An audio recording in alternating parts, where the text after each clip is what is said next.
All right, so we have the Language of the Prophets series, Torah portion Tazriya. The first part of the first aliya I wanted to go over with you guys today, and we'll see what we find in there from what we've learned by immersion. The first aliya is Leviticus chapter 12, verse 1 through chapter 13, verse 5. And actually, this week it's a double portion, but I thought let's just do the first aliyah from each parasha separately. I thought that might be a more concise way to build these lessons up. Also, we won't get hit with 36 verses all of a sudden then from one aliyah.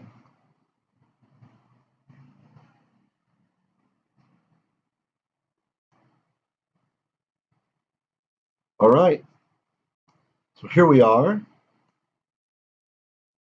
chapter 12, verse 1. Who would like to read this verse? Rabbi, Yes. me. Okay, go for it. Me.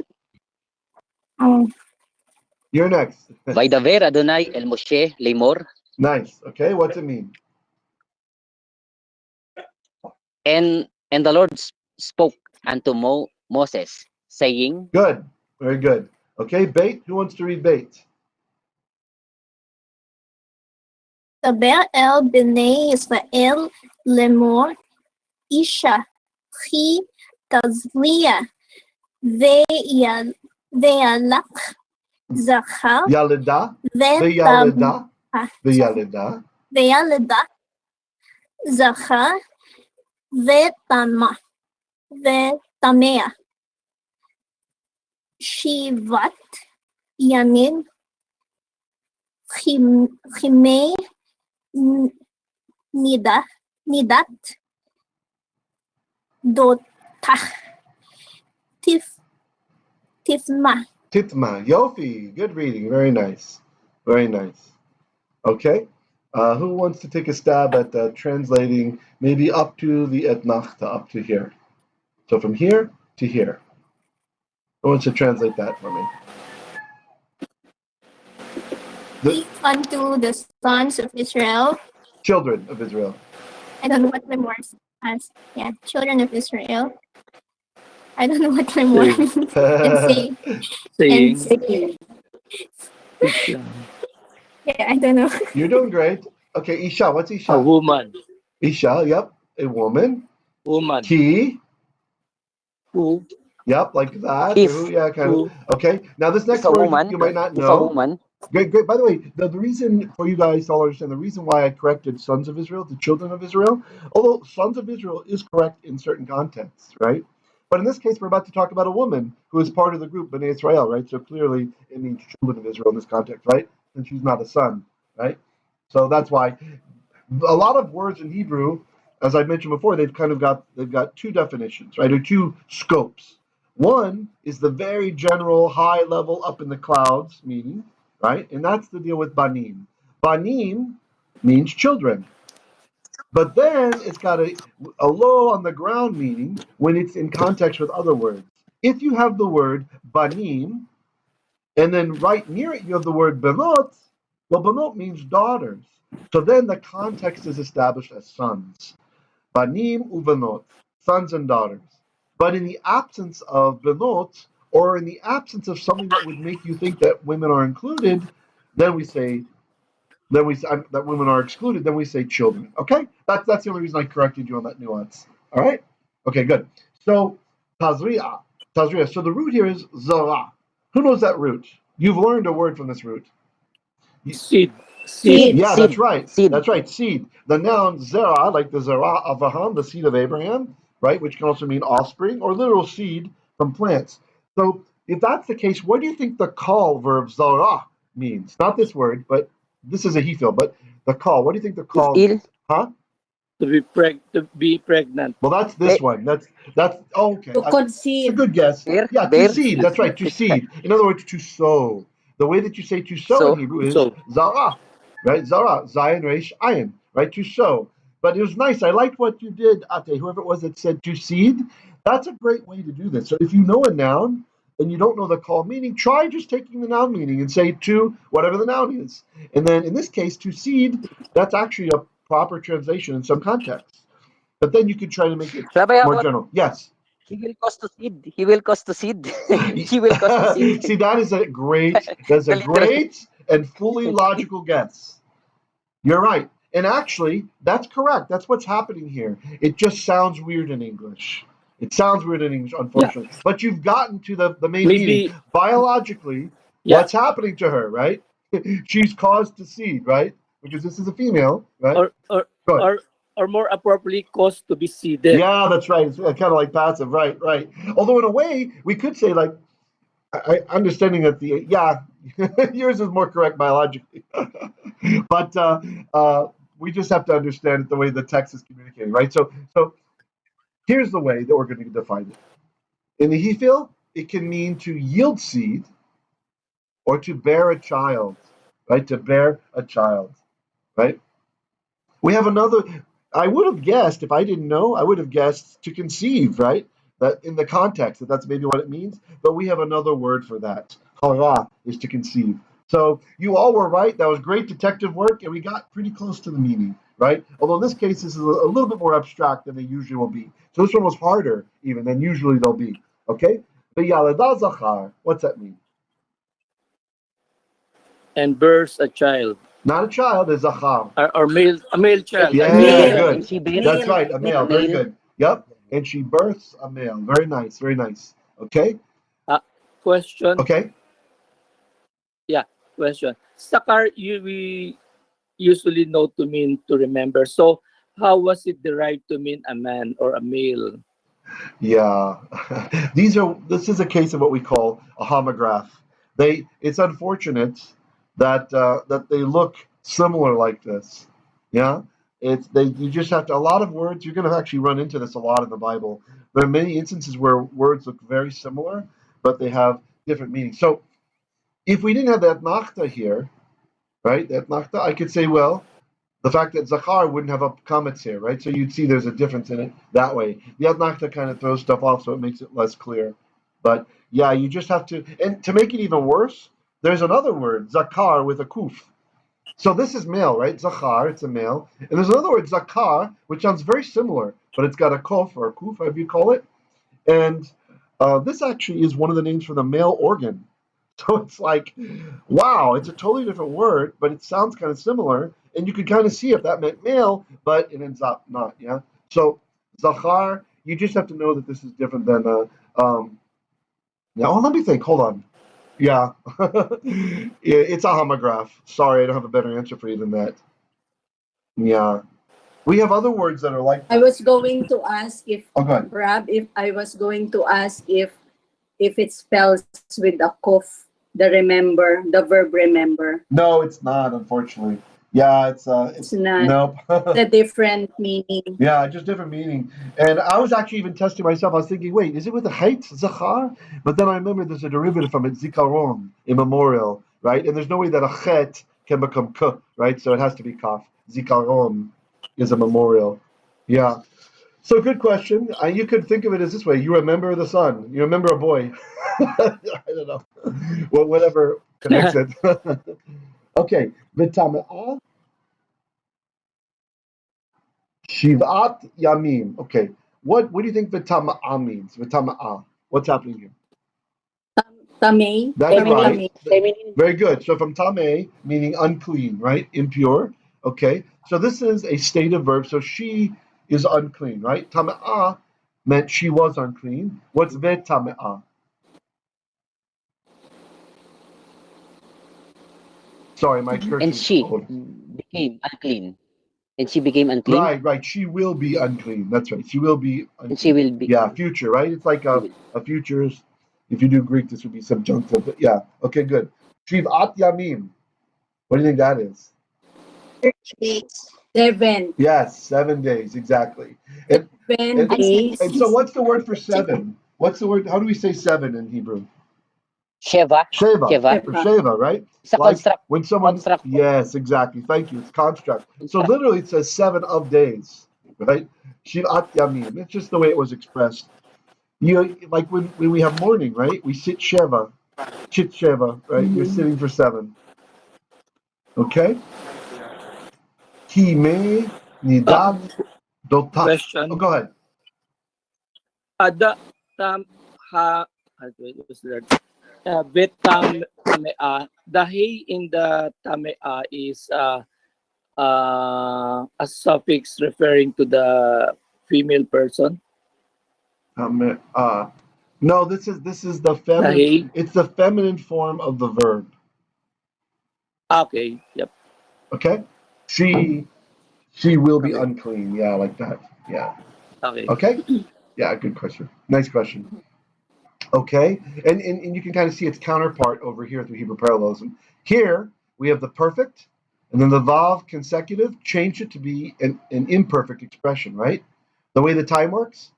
So it was perfect, tame'ah. It became tame'ah, right? Now it's perfect. It's imperfect. She will, when this will happen, right? And then down here at the end, we have the same thing in imperfect. Titma. You see? Titma. This is also imperfect. These two things express the same thing. Okay? All right. A nice question.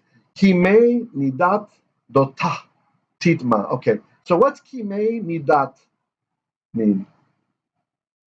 Or kime nidat dotah. This is actually a pretty big construct chain. Let me outline it so it's big enough. Kimei, as in the days of Nida. What is Nida? Ah, nice. We actually even Unclean, call or it I don't nida know, in the but Jewish Nida, community. as in the days of her, Or nida. You can ask a I don't know woman. what Nida is. You can ask a Nida, woman, are you on nida? Are you on Nida, nida now? Right? Like Nida. like Her sometimes. bleeding period, menstruation. Nida? Yes. Very good. Very That's good. nida. Yeah. Ah, Very good. So that's nida. In fact, there's a whole tractate nida that deals with. Okay, so look, that's a big construct chain there. that's why Nida. I don't know. That's why. Yeah, exactly. Okay, so Yemei, days of, Nida became Ta because construct, Nidat Dotah. Okay, so these first words you knew, right? Like the days of the Nida of Dotah. This one I don't expect you guys to know. This is the only place it is in the Bible. When I outline it like this, with this outline, this is my code for it's a hapax legomenon, meaning it only happens one time in the entire corpus of Hebrew Tanakh, right? Everywhere in there. If it shows up in Sirach, I don't count that. It's still hapax legomenon. Okay, so okay, they're out of order. Sorry. Oh man. Okay, I'll just tell you, and then you'll see the note later. This means her suffering, right? Her suffering. The word is actually dave, dalit, vav, hey, and then it goes to construct to get the her on the end, right? The ah. And from this, we get another related word, madve, which is a word for illness, madve. Okay, but the idea is about a painful illness, something that you suffer with.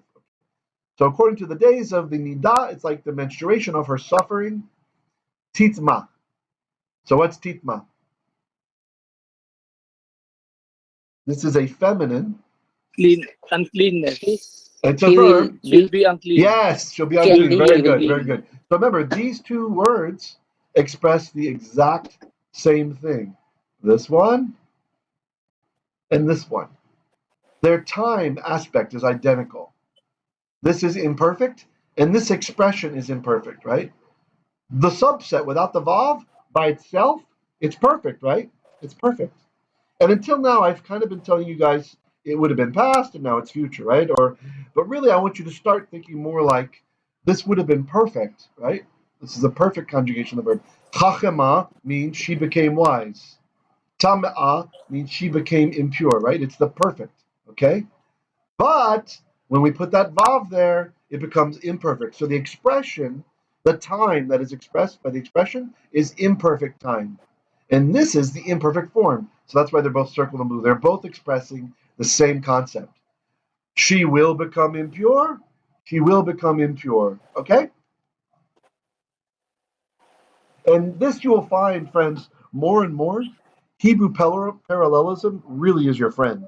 When you get into some difficult passages in Isaiah, or in Job, or in Proverbs or in Psalms, in some of the very difficult Hebrew literature, you'll come across weird words. Sometimes the scholars, they argue about the meaning of the word, but Hebrew parallelism usually, and this is something that's taught by Ibn Ezra, by the way, our sage Ibn Ezra, the scholar, he tells us if there is a word which you are unaccustomed with, usually its definition is given in the next kola, right? Meaning the next part of the verse, right? So in this case, the same context, it even helps us here. We can see that, we've got this form here and we're wondering what's going on, but we've got some parallelism that helps us out a little bit, okay? The language is very, very reliant on this concept of parallel ideas, although sometimes they're opposites that are in parallel, right? So, okay. All right, Gimel. And actually, just one more word on that parallelism. Usually, it's not so much for discovering the meaning of a super rare word as much as it is for bringing out the nuance of a word, okay? So oftentimes, you're looking at a word, like, let's say, davar, right? Word, thing, affair.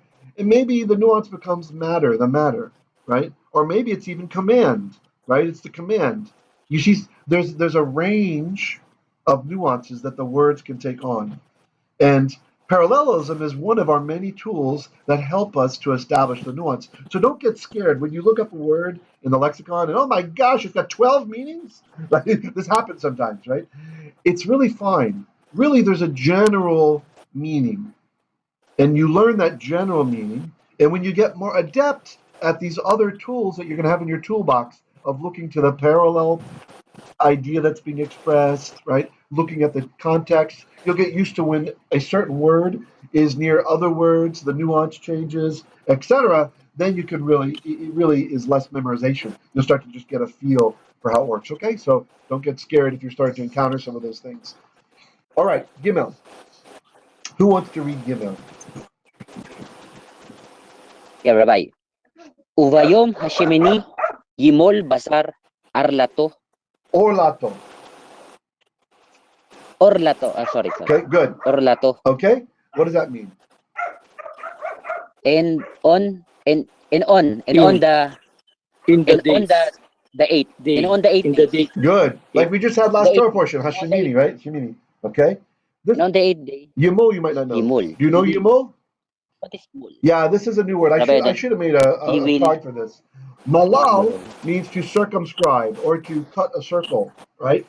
So this is to circumcise, exactly. Okay? Circumcise. Okay. Basar or lato. The flesh. Yes. The flesh. Good. Rabbi is construct the flesh of his. Yeah, it is construct. Foreskin. Excellent. Foreskin is So Orlah is foreskin. Orlah. Yep, that's foreskin. And actually, this word, foreskin. it's also used in botany, right? So it has to do with the pruning of trees sometimes, and it also has to do with the gathering of the fruit from the tree. So, for example, we have a mitzvah regarding fruit trees. If you plant a fruit tree, for the first 3 years, you can't touch it. You don't prune it. You don't eat from its fruit. Everything falls to the ground. It is for the poor in the land and for the animals to eat, and also for the soil, right? To put nitrogen back in the soil. You there? Yeah. And then on the 4th year, it's sanctified for the Lord. It's given to the priesthood, right? The 5th year of planting a fruit tree, you get to eat from it. So this is a mitzvah that applies not just to the land of Israel, but to the whole world. Anywhere where you plant a fruit tree, the fruit is not kosher to be harvested. It's kosher for poor people if they find it on the ground, right? They can take from it, right? Or if they don't know, they come and they pick, okay, fine. But you can't harvest from that tree for 4 years, 3 years. The 4th year you harvest, but it's for the Lord. The first 3 years it's for the poor and for the animals. Okay, and for the ground itself, the soil itself. And this mitzvah, this command is called the mitzvat ha-orlah, the commandment of the Orlah. Isn't that interesting? So it has to do with foreskin, but it also has to do with this pruning and harvesting of trees. And you're right. You guys notice that Yomar recognized that this is a construct form. That was very good. How did you recognize that? You want to tell us how did you know that basar was in the construct state? Rabbi, because of the schwa. Yeah, that's right. Exactly. You Yeah, see that's here, right. the schwa under the bait? So the word, how do you say the word flesh normally? Bazar. That's right. Everybody got that? Baza. So Basar. pretonic qamets. Pretonic Exactly. qamets. Very nice. It's usually a qamets, right? It's a pretonic qamets. Here's the meracha. This accent mark meracha tells us that here's where the accent is, right? And here's where the qamets was, right? So at least this is where it was in the word, right? So it was a qamets. But if the accent moves, and this is just here for singing now, it's not telling us it's a tone syllable anymore. With a pretonic qamets, that is a qamets that's under a letter before the accent, before the tone. When that accent shifts somewhere else, then the qamets becomes a schwa. So that's what Yomar. That's how you recognize that this is a construct chain. Very nice. And we have to say the flesh of the skin of his foreskin, right?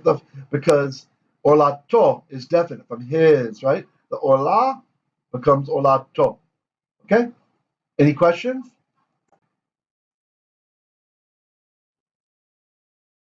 All right. Dalit. Who wants to read? Oh, go ahead. That question again. How come the foreskin regarding pruning? How was it connected? I didn't quite get the explanation. Why the Oh, foreskin yeah. and the pruning? I think what's happening is they're pruning the tree, right? You're not supposed to even prune the tree, right? So they're not cutting the branches. So I think there must be some connection there to allow. There might be an older meaning to this verb, like to trim back or something like this. I'm speculating. But I'm just saying that the mitzvah itself is called the mitzvah of the Orlah, right? So it's interesting. It's like the foreskin commandment, but it's not about foreskin at all. It's about fruit trees. Yeah, so actually you'll find that there are a lot of terms. It's very interesting. There's a whole bunch of the names of things in botany are related to the names of human body parts or human actions or actions on the human body part. I mean, right? And so I think that's what's happening in the case of the Orlah here, right? So yeah. And I guess, I mean, if you really want to get phallic about it, I guess the tree is growing up from the ground, kind of phallic. I don't know. Maybe there's even more to it like that, the way the language Yeah, develops. maybe. Yeah, because foreskin you will mean to something that must be removed. Right, So it's those part of the trees that must be removed, but not at that time right, or for the 3 years or 3 years. right. I think that makes sense. That's a good analysis. Okay, any other comments or questions? Sorry, sir, Yes. teacher. Let me clear, please. Orlah mitzvah, it's for the tree or for the bazaar? Okay, this mitzvah right here, this is about the bris, the brit milah, the circumcision, right? This is a different mitzvah, right? But there is another mitzvah that we get in the Torah about the tree. Yeah. And so I was only saying that this word, orlah, it's interesting because if you remember this as foreskin, you can actually remember it as another meaning too. So you kind of get two for one when we come across the commandment about trees. So only fruit trees. Other trees, no problem. You got a pine tree with no fruit, you can prune it right away. Okay? But with fruit trees, the commandment that we have is we are not allowed to prune it for 3 years, and on the fourth year, in the first 3 years, we don't eat its fruit. And on the fourth year, we still don't eat its fruit. We give it to Adonai. Today, it can be given to the needy or to, whatever, like this. And then, since there's no temple. And then the fifth year is when you get to benefit from that fruit tree. The exception is if it's an eitz shetula, that's a transplanted tree. So if you buy a tree that's already 5 years old, no problem. You can enjoy the fruit right away. And you have like they dig up the hole and they transport it on a truck and they plant it for you, no problem. That tree has already had its Orlah period. So it protects the tree for the first period. That's all I was saying. That's not what this mitzvah that we're reading about here is about. This is about cutting the foreskin off of a baby male, right? Okay? So Orlah Is there mitzvah versus Orlah, brit milah. Okay, thank you, Orlah sir. means foreskin, uh, but it also means the Orlah commandment mitzvah. regarding the I mean, Orlah means the trees and the time in which you have to wait to prune them. yes, Okay? yes, Yeah. yes, yeah? sir. Is Orlah there mitzvah versus brit milah. Thank you. Yeah.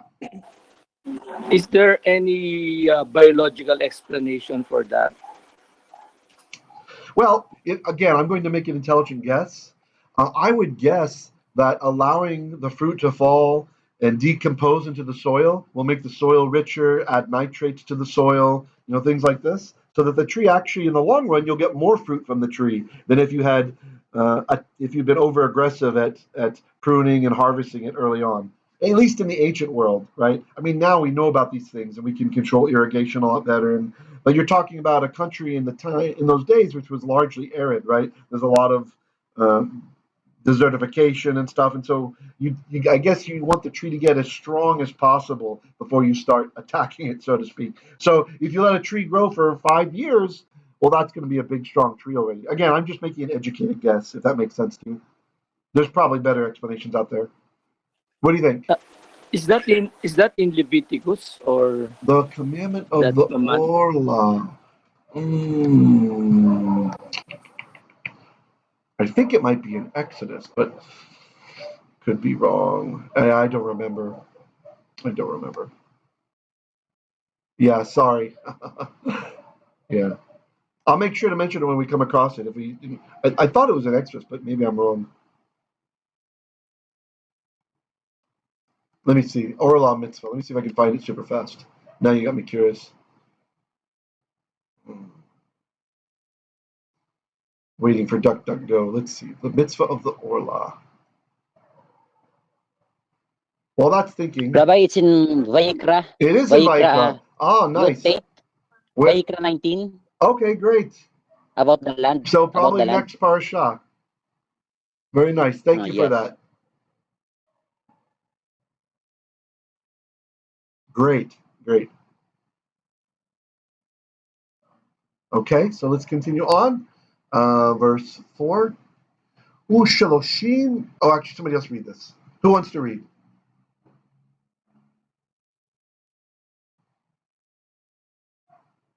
ושלושים יום ושלושת ימים תשב בבני תשב בבני טהרה טהורה בכל חודש לא תיגע ואל המקדש לא תבוא עד מלאת ימי tahora. All right, good. That was a long one. Good reading. Okay, ushaloshet. Nice. Okay, so you want to take a stab at the meaning for up to the etnachta? Let's read. Let's translate from here to the etnachta. There. And there's some new words. So if you don't know the words, let me know. I'll flash the cards. Actually, maybe I'll flash the cards already because we haven't really gone deep in numbers. So shaloshim means 30, and okay, 30. 30 days. Shaloshim. 30 Shaloshim, 30. Yep. 30 days and 3 days. Yep, and 3 days. means 3. Yes. So usually when you have im at the end of a number, or any kind of plural at the end of a number, a plural, then we're talking a group of tens, right? So 3 tens, 4 tens, etc. Okay. All right. So Naomi, you want to translate this just to the etnachta? Take a stab at it.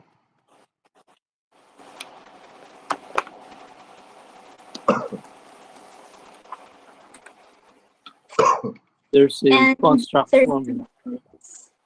Yes. 20 days. And 30 days and 3 days. Yep. Let Naomi do it. It's her turn. Yeah, that's good.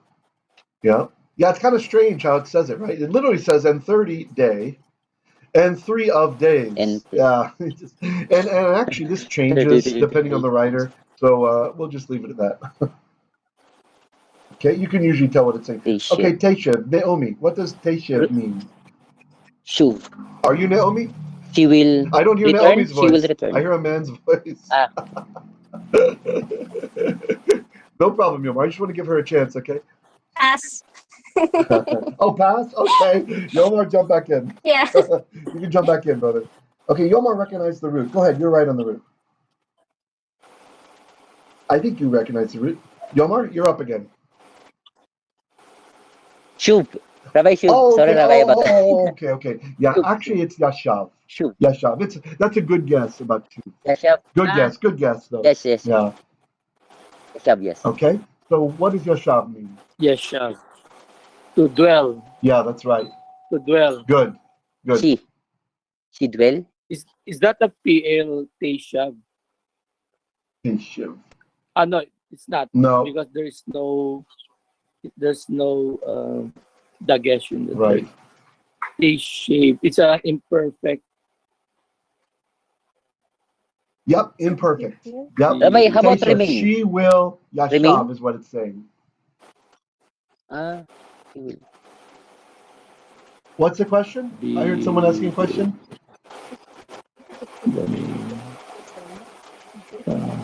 Orlah.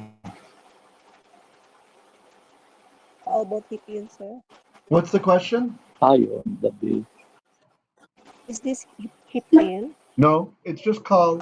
No. It's just call. But it's a pay yod verb. So pay yod verbs, they're sometimes harder to recognize, right? Yeah. So the yod disappeared. It's imperfect. Yeah. Thank you. Teshiv. So teshiv can mean one of two things. It can mean you will dwell or you will sit, talking to a man, or it can mean you will dwell, you will sit, she will dwell, she will sit, talking about a woman, right? So in this case, it's the woman, right? So go. Yeah. The bnei Tahora is a construct form. Yes. Yep. Good. In the blood of her uncleanness. Yeah. In the blood of her uncleanness. Yeah, that's exactly what it says. Yep. Tahora. Clean. Technically, it says in the Tahora. bloods of her uncleanness, right? Or, pardon me, in the bloods of impurity, her impurity, right? Okay. That's good. Okay. Rabbi, what's the root word of Tahora? Tahor. Clean or Tahor. unclean? Yeah. Like, remember the Tahor. Psalm 51 when we said yesterday, actually, there's a nice Messianic Tahor, song to yes, this. I don't know who the writer is, but the song goes, Lev Tahor, B'Ra'ali, Elohim, Baruch Nachon, Kidesh Bekirbi. Create, O Lord, a heart for thee. Renew, O God, your spirit in me. Anyway, I don't know who writes that, but it's a nice song. Maybe someone can find it and tell us. So, Lev Tahor, right? A pure heart, right? Or a pure mind. Tahor. So, we say that food is tameh or tahor. It's clean or unclean, unclean or clean, right? Impure or pure. And blood, the spillage of blood is always impure, right? Okay? So in the bloods of her impurity, that's good, okay? Who wants to keep reading? What's next? The Kol Kodesh. Lo Tiga. So in old Kodesh, in all the month, Kodesh is month. Uh-huh. In all. Yeah, I'm sorry. Not impurity, purification. Right? Lev Tahor is a pure heart. So it's purification. Sorry. So in the bloods of purification, right? So which is kind of an odd expression, but it's really it's talking about the period in which she's being purified, right? The time period. Okay? The Chol Kodesh. What's that mean? The Chol Kodesh. In all holy. Okay, that is one way you could translate that. That's one way you could translate that. But really, a kodesh is a concrete noun, right? So this is something more like the sancta, right? The sancta or a holy place, something that is holy, right? It's a concrete thing, right? So instead of in all, like maybe it's more like in every or with every. And with this, you have to get context. So maybe I'll let you come back and correct this after we read the next part. Lotiga. So this is the verb naga. Naga. You know naga? Like I think I draw near. That's a touch. To draw near. It's to touch. To touch. To touch. Yeah, naga to touch. Yep. And so the noon, right? It's pay noon and went inside. So for example, we have the term shomer nega. If someone says that, or some say nagia, shomer nagia. There's different accents, but when they said the shomer nagia or shomer nega, it means they don't touch a member of the opposite sex who's not their spouse or family member, right? So no handshaking, etc., like that. Shomer, so you can say, oh, sorry, shomer nega, right? And then, okay. If someone tries to shake a lady's hand, she might bow instead of shaking. And I'll say, oh, I'm sorry. He explains it. Shomer nega, okay? So now let's go back and make more sense with it.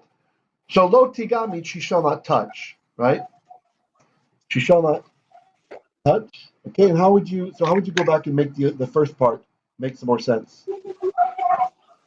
So in all the holy things, she will not touch. You could say that, or you could say, with every holy thing, she shall not handle. She shall not handle it, right?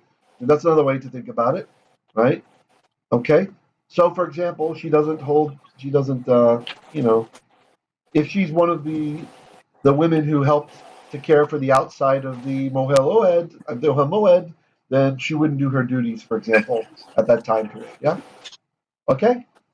All right. Okay. Yeah. Good. Okay. And then the next part, the El Hamikdash. Okay. What's the Mikdash? The temple or the Yeah. And actually thinking about naga to touch, you weren't really wrong, Doc, in saying to approach, because the way this word derived, it came from an older meaning, like to reach, like to reach a destination, and then by the time it comes into biblical Hebrew, it means more like to touch, right? So maybe that's even implied here. And we actually see from the Orthodox bands, there's like a hedge that's put around a woman who's a nidah, right?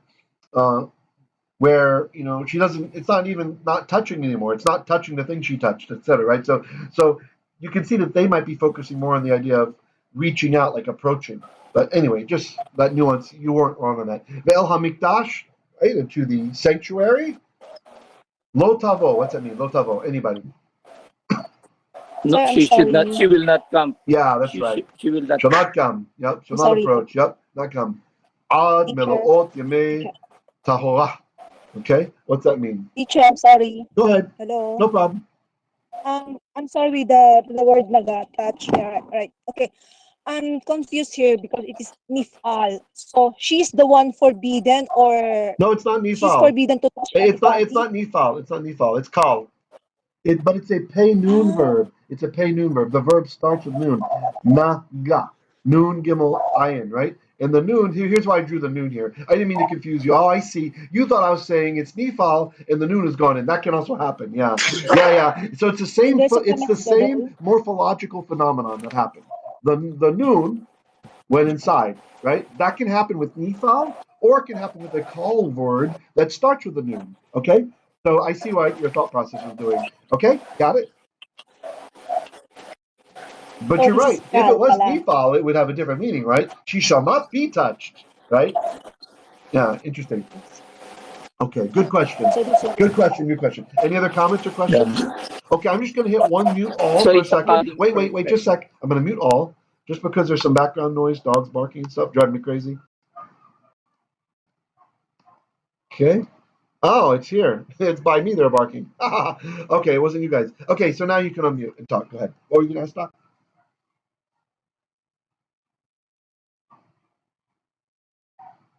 Go ahead. I think you have to unmute. Sorry. I hit mute all. Doc, you had a comment? It's an imperfect. That tiga is an imperfect kal. Yes, exactly. With the drop noon and the dagesh. Exactly. Yeah. Okay. We see the same thing with Natan, right? Titain, right? Tit tan. There's a dagesh in the tet, right? Top. So I'll go and write it. Because Natan also starts with a noon, right? So we get Titain. She will give. Titain. And then there's a dagesh in there. Titain. Hope you guys can see those little. If you're on cell phones, you probably can't see it at all. But anyway, it's there. Same thing happening. T10 with tiga, right? Okay. Anybody else? Okay. So lo tiga. Notice it's lo, not al. She shall never go to the sanctuary when she's in this period after giving birth. Lota, and we had one of our kahal members observe this mitzvah. It was nice, and they knew to do it on their own. Really nice. Lotavo ad melot yemei tahora. Okay, what's that mean? Sorry, tahora. She shall not come until meloot. What's this word mean? What's meloot? Meloot Malay. Yes, Yemei. yes, from Malay. This is Full. Yeah, Full from Malay to fill. it's from Malay exactly from Phil. That's right, from Phil. This is an infinitive construct. From fullness of yeah, until days of you could say her the fullness purification. of Yemei Tahora. What's Malot that? Yemei Tahora. The days of her purification. Yeah, like that. Or her The purifying. days of her purification. Very nice. Or purifying, or purity, something like that. Or during the whole period of her purification. Yeah, that's also fine. Oftentimes, Rabbi, how about until the completion? Completion. Also fine. For dynamic translation, that's fine. So oftentimes you'll see that an infinitive will be used without the lamed, right? There's no lamed on there. An infinitive will be used to express a concept like this. The infinitive is very, very flexible. And this is, again, an advanced concept. We haven't really talked about this. But just since you're being exposed to it, the infinitive construct will just pop up like this. And sometimes it means a noun. Sometimes it will be used as an imperative. Sometimes it will be used as, it's kind of like a wild card, basically. And sometimes it's used in the same way we would use a participle. So you guys did exactly right. You just have to do detective work. You look at the main meaning of the verb and then see how it fits. And usually it's fairly obvious how it fits, not always, but usually. So this happens sometimes. This guy, the infinitive, can be the wild card in the sentence. Okay, good. Any other comments or questions? So melot is a what do you call this? Is it a noun form or melot? That's a construct form. It's infinitive construct is the technical name of the verbal. Infinitive construct. Yeah, infinitive construct. But no lamed. No lamed. Yep. If I wanted to make the English infinitive, I would put a lamed in front, and it'd be limlot, right? Limlot, because we tried to put the schwa, it would lengthen to a chirik. Limlot, right? To fill, right? Liktol, to kill. Lishmor, to protect. Ledaber, to speak, etc. Okay? You got it? So the tab there in melot is the construct form for yes, mala. It's already an infinitive construct, so you don't have to put it in a like additional construct. There's two types of infinitives. Yep. There's infinitive absolute, right? And infinitive construct. And this one's the infinitive construct. And so it is a construct chain, if that's what you're getting at, right? This is a construct chain. The fulfillment or completion or whatever of the days of her purity or purifying or purification, anything like that. Okay? Got it? It's a bit more advanced using the infinitive this way, so it's okay. This again, we're doing immersion, right? If you don't remember, it's okay. We'll see more examples as the year goes by. Okay, hey. Who wants to read hey?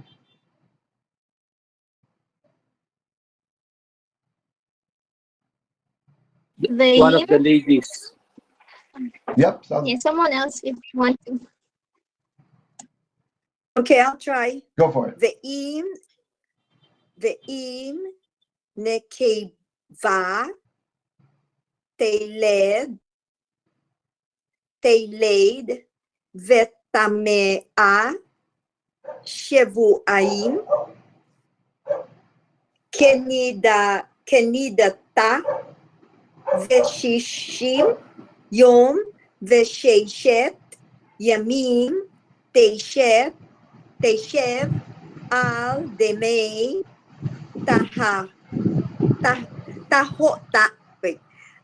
tahora. Good. Yofi. Very good. Very good. All right. So let's see. You want to try to translate the first up till the etnachta? Would you like to? Okay. And with Oh, well, okay, wait. With as if it's spelled with an ayin. So the word aim, aim originally would have been, right? We say im, they sound the same. But in ancient times it would have been aim, right? We could have heard the difference. But this is an aleph. So this one's not with. And actually, I'm glad, hold on a second. I'm glad you did that. Let me give you guys a little way to remember these two. There's a simple mnemonic trick you can do. So I'm going to write them up here. So im with an aleph, if the computer lets me write. There we go. I'm not going to do the vowels if you guys don't mind, okay? Im and im, although in ancient times it would have been im and im. Im. Okay. Now think of English if and with.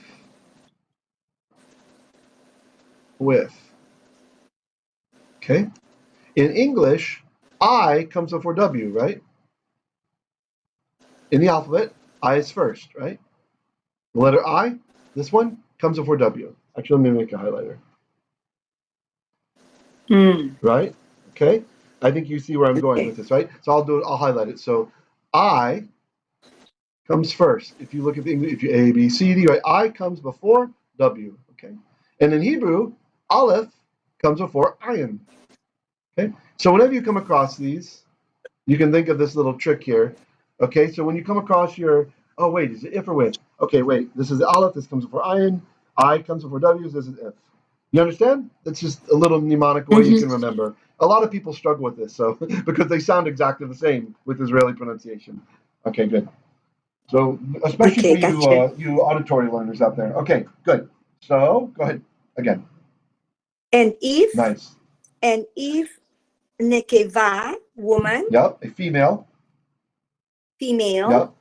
teled, Yep. teled. Yep. I don't know what's teled. Do you recognize the verbal root by any chance? Yalat. Yeah. Yalad. Yeah. A young? Is it young? A young woman? Well, No. yalad is to birth, right? To give birth. Yeah, to give birth. To give birth. Right? So okay. the idea is if a girl, teled, she births, notice it's imperfect, right? It's imperfect. Okay. So this is an ongoing process. It'll happen till Messiah comes back, right? If a girl she births, okay, go on. Okay. And tamea and clean. Yep. Shevuayim, week, and in her week, 7 weeks. Okay, wait. Look very carefully. This is very tricky, this one. You're close. If it said sheve'im, right? Sheve'im, that would be 70. 70, Plural. right? But look, do you remember this Okay. ayim? What does ayim mean? This ending, ayim at the end of a word. This is a very special, we don't come across, it's all over the place in Ugaritic, but it's sometimes in Hebrew. Ayim. What does it mean if I tell you yadayim? Yadayim. Or better yet. Is it a 2 hands. Yeah, that's right. Dual. pair? Yeah. Dual. 2 hands. Yes, dual. Very good, dual. So what this means, so what is a shavua? What is shavua? Like at the end of Shabbat, we say shavua tov. 7. It does mean 7, but there's another word. There's Week. another noun. A week. Yeah, a week. Week. Yep. So look, we have a dual form on the end of the word week. So what does that mean? 2 weeks. Yeah, 2 weeks. Shavua. It's tricky. This was a tricky one. Don't feel bad. It's very, very, very tricky. So Shavua is a week, and Shavuayim is 2 weeks. You see? Oh, wow. Interesting. Yeah. Okay, got it. Okay, good. Okay, continue. Okay. Benidata, Kenidata. Okay. her menstruation. Yeah. Okay. And the kaf. You didn't translate the kaf. What's the kaf mean? As Yep. bleeding, as menstruation. Yep. As her menstruation or according to her menstruation. Yep. Good. Okay. Very good. Okay. Veshishim. All right. Veshishim and shishim. I don't know what is shishim. Plural. I know it's ending. Shish. I don't know what's shish. I cannot recall. That's okay. That's okay. We might not have had it. Shishim might be a new thing for you guys. Sometimes, usually I'm pretty good at remembering where you are on vocabulary, but sometimes I forget. So if I forget, sorry about that. So can anybody chime in? Have you guys had the word shesh? Sheish by any chance? 6. Yeah, 6. 6. Yeah, that's right. Like That's right. That's right. That's right. So okay, so in the Sheshet Yamim. yeah, 6 days. that's right. Very good. See, Yomar, this is an example of what I've been talking about. Remember I told you guys way back when that eventually what's going to start happening is as you're exposed in the text, as we do our immersion, you will recognize, your brain is going to remind you, and I think the Holy Spirit helps, is going to remind you of other scriptures that you've seen in the Hebrew. So it will build on itself. It'll start to accelerate. And so Yomar is doing this. That's what he just said. Sheshit Yamim. That's great. This is from the Ten Commandments, right? For 6 Yes. days you shall labor and do all of your melacha. Nice. So if shesh means 6, then what does shishim mean? Shishim. 6 days? Well, that would be shesh. But this is shishim. Look what happens. Look up here at verse Dalet. Yeah. See Dalet? So we had shalosha. Look, shalosha over here means 3, right? But when we go to plural, shaloshim, it means 13, right? So if shesh, times 10, 60. yeah, you got it. Good. I think this was a new word. I think we didn't explicitly have it as vocab. So and 60 yom, 60 days. v'sheshet yamim. And 60 days, months, days again. No, okay. So look, this is not plural ending, right? Numbers are hard in Hebrew. There's a reason I haven't taught you guys the grammar rules for numbers yet, because they're weird. There's masculine and feminine numbers, and then they can also go to construct, and but be glad it's not Russian. In Russian numbers, they've got masculine, plural, and neuter, and they have nominative, genitive, dative, accusative, instrumental, prepositional, all these different endings it can take depending on how they're being used. It's really bizarre. So at least we just have to worry about singular, plural, masculine, and construct. Okay, so this is from Shisha. Shisha is the feminine of Shesh. Yeah? Okay? So Sheshet is the construct, right? So literally, Hebrew's being a bit weird, like what we saw up here. Shlosha was 3, but we saw Ushloshet Yamim, and 3 of days, right? It's just that's the way Moses is expressing it.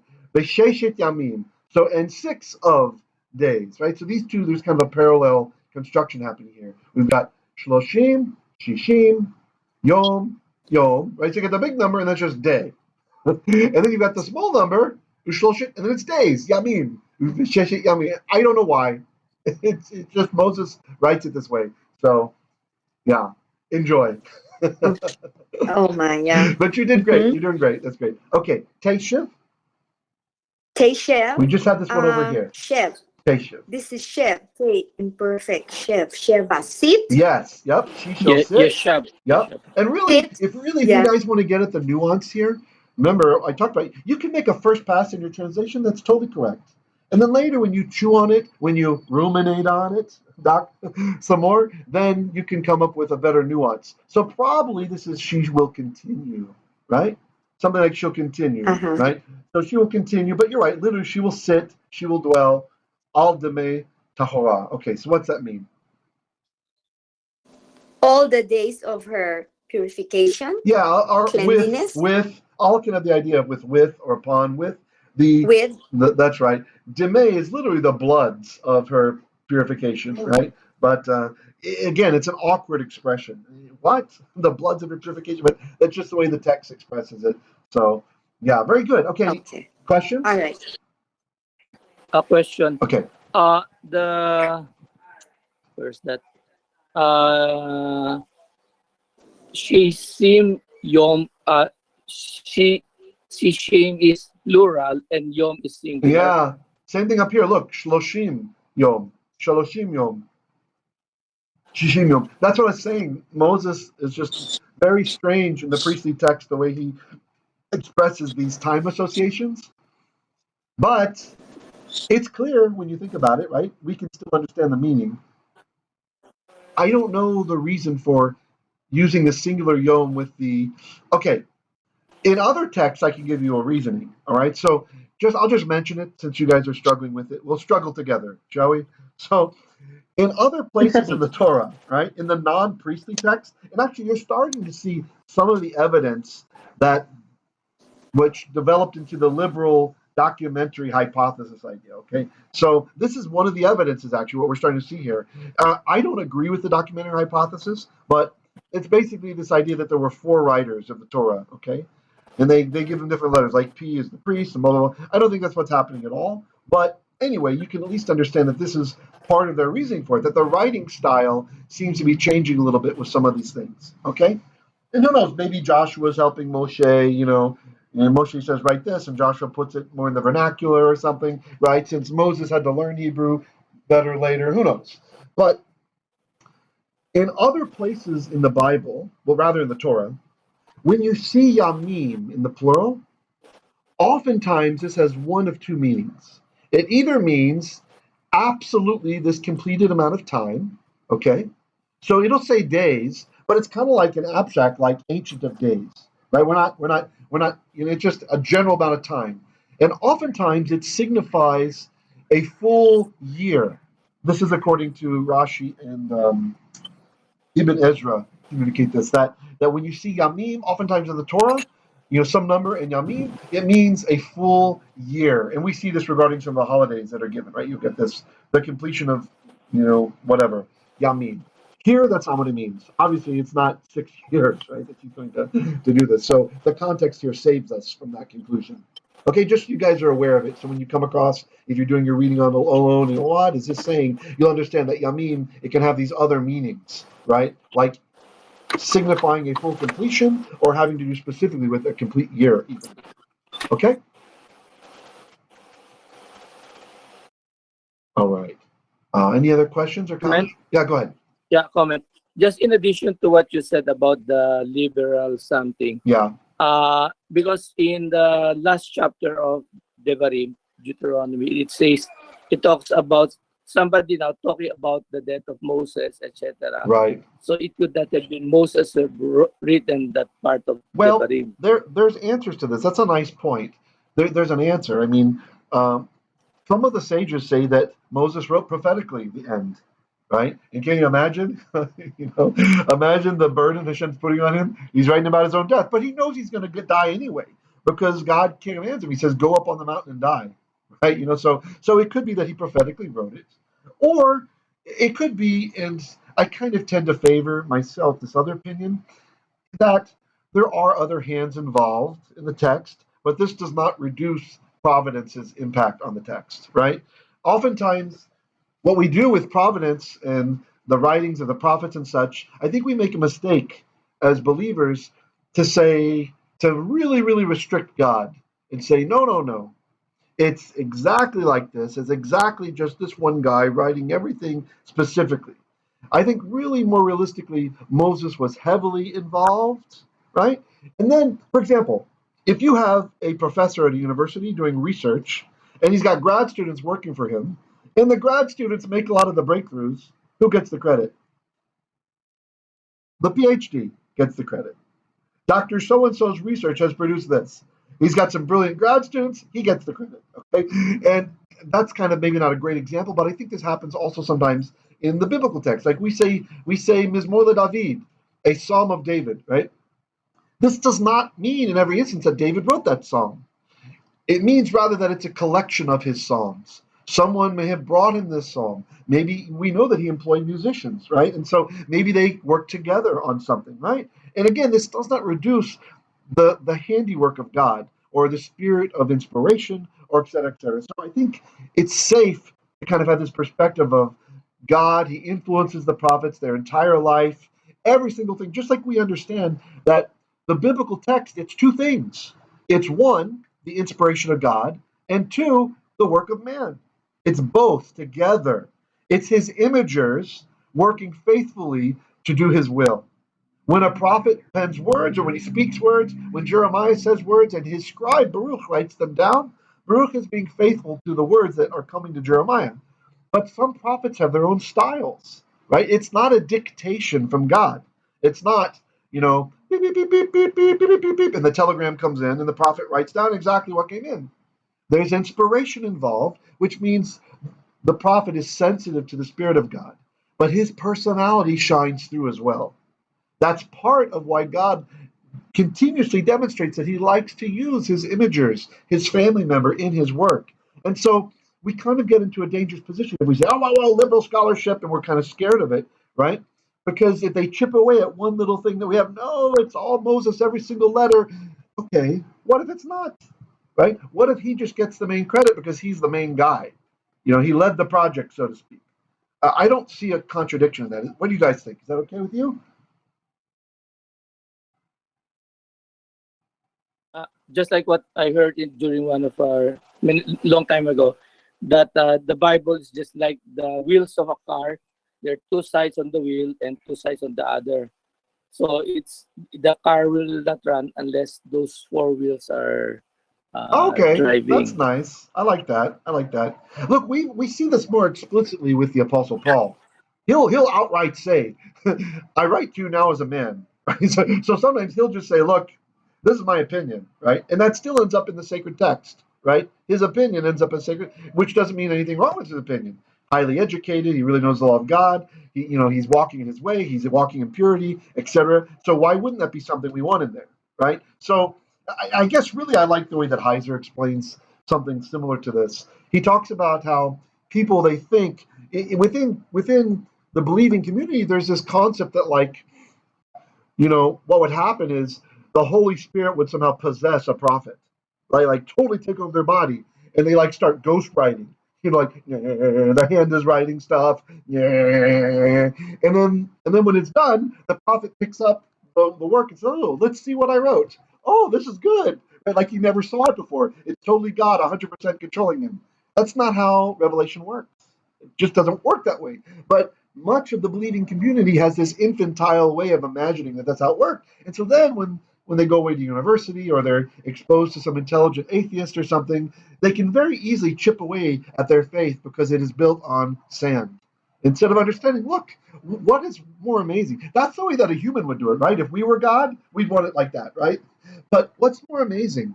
To dictate totally, to take over the person's body, or to craft their life, to make sure that they have exposure to Greek poets, to make sure that they see certain types of music, and certain types of poetry, and to guard their entire life through providence, to guide them down this path to becoming a prophet.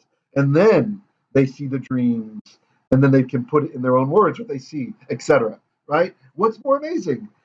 Or rather, does it detract from the prophecy that God is using his servants and using their skill in the way that they want to express things? I don't think so. I think this is a better explanation and really a more mature explanation about how prophecy works. Now, the reason why the books of Moses are on a higher level, right? If you guys saw my little Tanakh snippet that I put out on the YouTube channel about the hierarchy of Scripture, is because the Torah, more than most of the other books, was oftentimes, it had large sections where God's telling Moses directly, do this, say this, tell the people this. So there's a higher level of divine direct involvement, right? Rather than Moses dreaming something and then he writes about the dream in his own words. So that's why the Torah is on a higher level than the prophets or the writings. Does that make sense, guys? Yep. Okay, very nice. Any other questions or comments before we move on? And by the way, it's fine if you want to believe that Moses he had divine providence and he had a dream and he wrote about what's going to happen before it happens. There's nothing that precludes that from happening. Maybe it happened that way. Who can say? The point is the text is sacred, yeah? So, all right. So let's see. Let me do a little time. Let's see what we're doing on time. Okay. Okay, yeah, we're coming up on 2 hours. So maybe what we'll do is we'll go ahead and stop our aliya here, because if I give you another page, it's going to be another 50 minutes, right? And then we're really going long. So let's stop here, and then I already have slides for the rest of the aliya. Let's try to meet later in the week, maybe when you guys are having one of your study sessions. Again, not required. We won't do the menu requirement, etc. for that, since it's just going to be aliya yomi stuff. And if you guys want, I can do it solo. If you want, I can crash one of your meetings and we can do it together. You guys like that? Yes, thank you. Okay. We meet MWF at 8 o'clock. 8 o'clock. Nice. MWS. Yeah. Nice. MWF. Oh, F. Okay, yeah. Okay, I'll probably crash either the Monday or the Wednesday. I think that's better for me. I like that. Okay, guys. Thank you. No more questions. You're all good. Thank you. All right. Should I leave Que- the meeting? question. Oh, go ahead. Question. Yes. Sorry. The nida is the menstrual period. Yes. Then in your note on the left side of the screen, dotah is to menstruate also. Yeah, but this is a hapax. It's actually it's actually dava. I should have put dava. Sorry, dalit, wow, hey. And in this case, the way it shows up here, it's with the suffix on it, right? So I figured just put the form this way since it only occurs this way one time in all of Scripture. Yeah, it means the actual to menstruate. Nida is a noun, menstruation.